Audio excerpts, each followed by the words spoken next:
Metodik marafon, ilg'or tajribalar almashinuvi uchun samarali maydon. 29-30 may kunlari yurtimizdagi barcha umumiy o'rta ta'lim maktablarida metodik marafon tadbirlari tashkil etilmoqda. Mazkur tashabbus o'qituvchilar o'rtasida ilg'or pedagogik tajribalarni ommalashtirish, o'quv jarayoni samaradorligini oshirish maqsadida yo'lga qo'yilgan. Bugun poytaxtimizdagi 5-umumiy o'rta ta'lim maktabida O'zbekiston Respublikasi Ta'limni rivojlantirish Respublika ilmiy metodik markazi hamkorligida metodik marafon bo'lib o'tdi. Unda turli fan yo'nalishdagi pedagoglar faol ishtirok etib, o'z metodik yondashuvlari, muvaffaqiyatli dars tajribalari bilan o'rtoqlashdilar. Hozir shu haqida. Biz Yunusobod tumanidagi 5-sonli umumta'lim maktabidamiz. Hozir bu yerda ta'lim jarayoniga innovatsion pedagogik texnologiyalarni hamda o'qitishning samarali usul va shakllarini joriy etish, pedagog kadrlarning kasbiy mahoratlarini uzluksiz oshirib borish maqsadida tashkil etilgan metodik marafon boshlandi. O'zbekiston Respublikasi Ta'limni rivojlantirish Respublika ilmiy metodik markazi bilan hamkorlikda tashkil etilgan tadbirda boshlang'ich ta'lim, tabiiy fanlar, aniq fanlar, filologiya yo'nalishidagi o'qituvchilar ishtirok etdilar.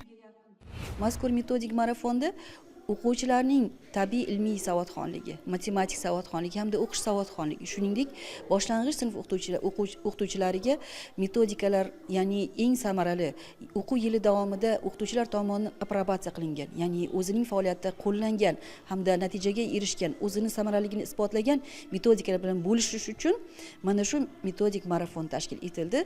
Bu maydoncha o'ziga xosligi shundan iboratki, mazkur tajriba bilan Toshkent shahri, nafaqat Toshkent shahri o'qituvchilar bilan, balki butun respublika o'qituvchilar bilan bo'lishadi. Metodik marafonning o'ziga xosligi shundan iboratki, bu jarayon o'qituvchilarni kasbiy rivojlantirishda uzluksiz metodik resurslar bilan ta'minotini yaxshilashga yo'naltirilgan. Ya'ni yil davomida biz 200 mingga yaqin o'qituvchilarni qamrab olgan holda 4 marotaba ta'til davrlarida mana shunday marafonlarni tashkil etdik. Bugungi kunda barcha umumiy o'rta ta'lim tashkilotlarimizda o'quv-tarbiya jarayonini zamonaviy talablar asosida innovatsion usullar yordamida o'qitishni ta'minlashga, o'quvchilarga mantiqiy fikrlash va samarali muloqot qilish, real hayotiy muammolarga yechim topa olishga yo'naltirilgan metodlarni qo'llash an'anaga aylanib bormoqda. Bu borada samarali tashkil etilayotgan metodik marafonlarning o'rni beqiyos albatta.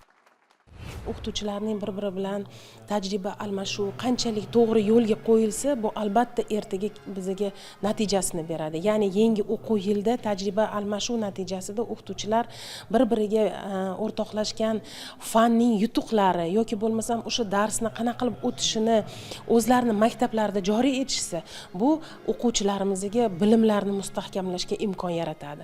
Shuni ham aytib o'tish kerakki, hozirgi seminar treninglari onlayn rejimda ham namoyish etiladi va respublikamizning barcha viloyatlarida o'qituvchilarimiz bemalol shu onlayn darslarni, onlayn seminar treninglarini kuzatib borishligi mumkin. Butun O'zbekistonni shu seminar trening bilan biz birlashtirgan bo'lamiz. O'qituvchilarimiz birgalikda tajriba almashgan bo'ladi.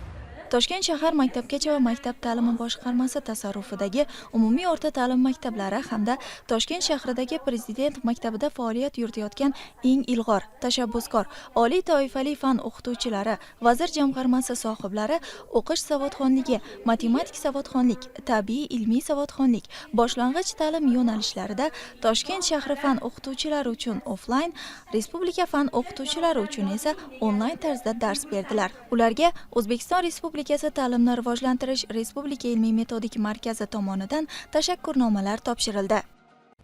Marafon davomida onlayn hamda offlayn tarzda tashkil etilgan darslar davomida pedagog kadrlar o'zaro tajriba almashish, yangi pedagogik metodlar bilan tanishish imkoniyatiga ega bo'ldilar.